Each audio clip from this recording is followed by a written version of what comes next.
Hindi mahapde, hindi namamalit balat. Eto nga si Honest Glow Aloe Eyes Toner. Huy! Sobrang ganda nito guys. Nakaka-fade siya ng dark spot, ng pores, and meron tong cooling effect. So for today's video, maglalagay nga tayo nitong Aloe Eyes Toner. Ganito ko lang siya ina-apply guys. Ganito lang, ilalagay ko lang siya sa aking palad. Then,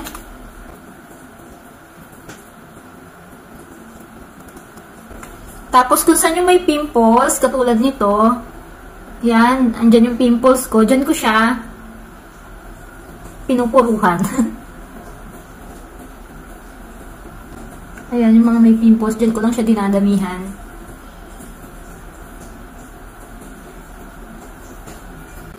So, yun lang. Okay na yan.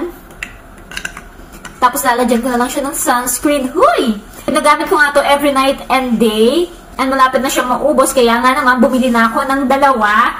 Para nga, meron akong stock. Para nga kapag na-out of stock siya, meron pa akong magagamit. Huy! So, dahil nga gustong-gusto ko tong toner na to, nag-i-stock talaga ako. Ganun.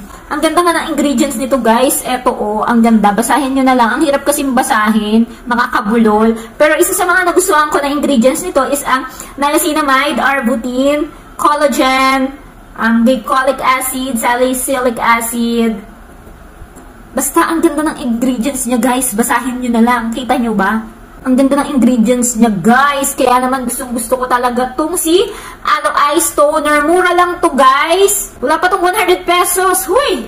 Ang ganda nito lalo kapag tinurnahan nyo pa ng sunscreen. Huy, kung gusto nyo nga rin ito, no hapdi feels na toner, nakakalighten ng dark spot, nakaka-moisturize, and meron cooling effect. Ilalagay ko na nga lang ang link sa yellow basket. Yun lang po. Thank you for watching. Kutikting. Bye!